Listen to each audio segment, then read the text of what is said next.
At some point in your life, you may have felt something like this.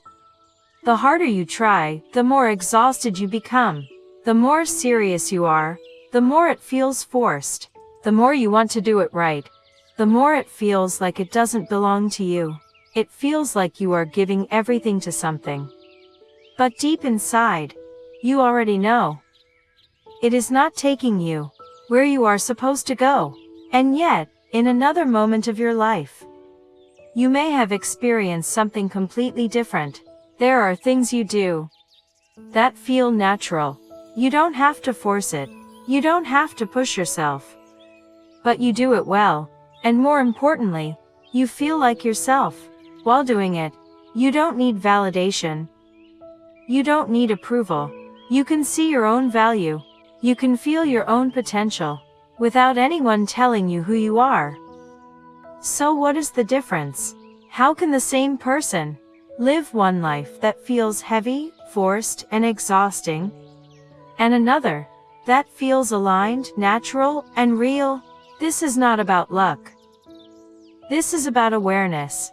From a young age, most people are trained to look outward. Look at what others are doing. Look at what is considered successful. Look at which path is better. Look at the world.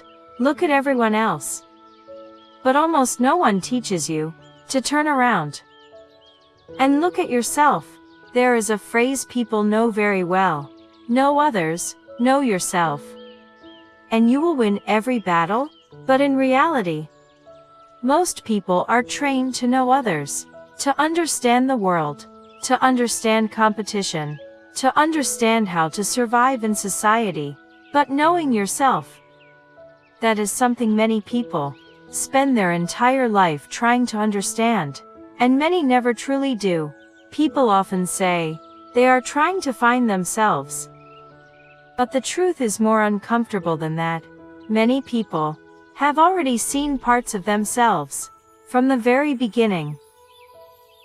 They just didn't understand it. They didn't have the language to explain it. They didn't have the experience to trust it, and they didn't have a system that allowed them to recognize it. Some children, from a very young age, already feel that they are different. Not better, not worse, but different. Different in how they think, different in how they see the world, different in how they respond to things around them. While others follow, they question. While others go with the flow, they feel disconnected. These small moments are the earliest signs of seeing yourself. But seeing is not the same as understanding. It is only the beginning. Real self-awareness is not about your name, your preferences, or what you are good at. It goes much deeper. It is about understanding how you think when no one is guiding you, how you decide when no one is influencing you, how you respond when things go wrong, and most importantly, who you are when no one is watching. This does not happen instantly. It becomes clear slowly, through living, through making mistakes, through feeling exhausted, through making choices. For example, someone chooses a path because society says it is good, a degree that looks stable, a career that sounds respectable. They try their best, they push themselves, but the more they do it, the more tired they become. Not because they are incapable, but because that path does not align with who they are. At the same time, there may be something else, something they never valued, something they overlooked, something they thought was not important. But that is the one thing they can do naturally, without force, without pressure, and with clarity. But they never see it, because they never understood themselves. When you begin to observe your own life repeatedly, you start to notice patterns. You begin to see how you usually make decisions, where you often fail, what you tend to choose again and again, and where those choices take you. And when you see those patterns clearly, you begin to understand something most people avoid admitting. What happens in your life is not random. It is shaped by you. Knowing yourself is not about seeing only your strengths. It requires seeing everything, both what empowers you and what limits you. Some people decide quickly. It allows them to act fast. But it also makes them miss details. Some people are highly responsible. They complete everything they start. But they carry too much until they collapse. Some people think deeply. They understand others well. But they overthink until they lose energy. Nothing is entirely good. Nothing is entirely bad.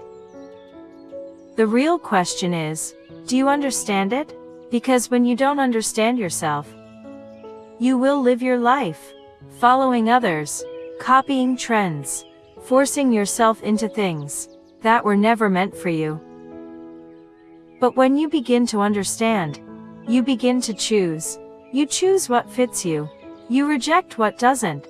And you take responsibility for the life you are building. The real question is not, when will I find myself? The real question is, are you willing to stop and look at yourself, not to judge, but to observe how you think, how you feel, how you live? Self-awareness is not an event. It is a process that becomes clearer through real experience.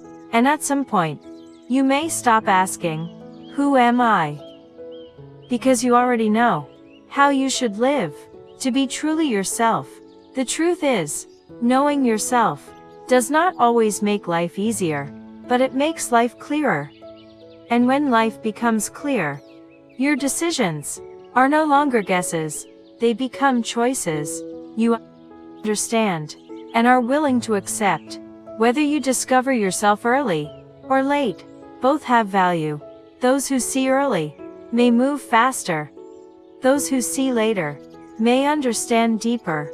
But none of that matters if you never start seeing at all. Because the moment you begin to see, your life will never be the same again. You are listening to สถานีหยุดพักคลายเหนื่อย